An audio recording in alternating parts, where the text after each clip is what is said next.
Everyone, my name is Mrs. Small, one of the principal teachers here in St Bartholomew's. Myself and all of the other staff are really looking forward to meeting your little ones and welcoming them in as our new starts in August. We realise that all parents and carers are the first educators of our children. We, as parents and teachers, have all got an enormous influence in everything that they do and say. In St Bartholomew's, we are committed to developing a positive homeschool partnership to benefit your child. It is our aim to develop your child as a competent, confident reader, one who not only enjoys reading for fun, but one who understands what he or she reads. As you're aware, reading develops enriched vocabulary and a knowledge about language that allows us to become confident, effective readers and writers. You know what they say, good readers make good writers. This is what we want for your child. Today, I'm going to show you how you can support your child on their journey to becoming a confident reader with understanding. Firstly, allow your children to read what they're interested in. Help your child to find the books that are right for them. All reading is good, whether it's storybooks, non-fiction about cars or trucks, space or dinosaurs, or perhaps your child enjoys reading magazines or comics. The list is endless. Talk to your children lots, as this helps to develop their vocabulary and confidence in using language. Read to your children often. And in reading to your children, this is what's going to support them in becoming confident readers. When you're discovering a new book together, before you even read the story, show them the front cover and ask them questions. This is a great way to engage their interest and work their imagination. You could ask them, where do you think the story takes place? And what makes you think that? Who do you think the main character is? And what's the story all about?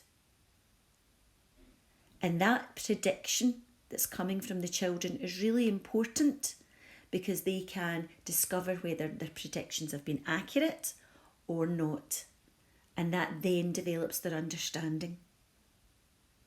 Have a wee look and discuss the name of the author, and in this case it's Julia Donaldson, and the name of the illustrator, the person who draws all of the pictures to match the text. You can even explore the title of the story, Monkey Puzzle, and ask the children what they think of the title and if it gives any clues as to what the story is about. Again, before you start to read the story, allow the children to explore the back cover of the book, the blurb, which gives us a little summary of what the story is about. And this again will help them to decide if they're interested in reading this book. As you're reading, change your voice to suit what's happening in the story. Children love this and they become more engaged. You may even find that they want to join in, especially if part of the book is repeated over and over. Remember, they learn from our example. No, no, no, that's a snake. Mum doesn't look a bit like this. She doesn't slither about and hiss. She doesn't curl round a nest of eggs. And anyway, my mum's got more legs. It's legs we're looking for now, you say. I know where she is then. Come this way.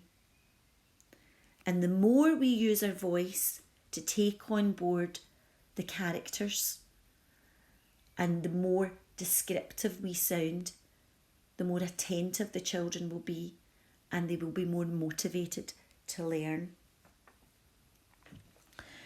Whilst you're reading the story, test their interest as well. Ask them questions about what's happening in the story. Have a little look at some of the words, a close look at them. So in this instance here, we've got words that sound the same, which is a really important skill for the children to develop in primary 1. Mum doesn't look a bit like this. She doesn't slither about and hiss. And the children will be able to hear that rhyme, this and hiss. She doesn't curl round a nest of eggs. And anyway, my mum's got more legs. Eggs and legs that sound the same. And before you know it, the children will be shouting out the next word that's coming because they'll be able to produce a rhyming word. They know the format of the story and they're able to do that for you. And of course that becomes more and more familiar to them the more often they have read a particular text. Once the children as well are more confident with the letters of the alphabet and the sounds that they make, they can actually visually see what letters are in the words and which ones are common to both words that sound the same, which is another fantastic skill for your child to develop. As you'll know, storybooks and any kind of reading of a text contains lots of diversified language. So if a word comes up that your child's not sure of, discuss it with them. Look at the clues in the pictures and in the text to allow them to have a better understanding. So for example, in this one, butterfly, butterfly, please don't joke. Mum's not green and she doesn't croak. They might not have heard that word croak before, and you can discuss that word and how the pictures give us clues, because of course it's the frog that makes the croaking sound. And again, that can lead to lots of rich discussion around the sounds that other animals make. Again, all leading to more confident children with vocabulary. The book itself will normally give you a huge clue as to maybe the volume that you would use when reading aloud. So for example, in this page, no, no, no, that's the elephant again. So when you're using that volume, which is increasing every time that you're saying the word no, it's giving that children a real understanding that, hey, the monkey's getting really frustrated because butterfly's getting it mixed up again. So once you're using your voice and you're changing the volume as the text indicates you should, that again will help with your children's understanding. And don't forget, get feedback from your child at the end of the story. Ask them about what they enjoyed and get them to explain why they enjoyed it. These kinds of questions improve their oral fluency and increase their confidence. And of course, you can use those strategies with any book that your child is exploring. We look forward to working with you in August and starting our journey together.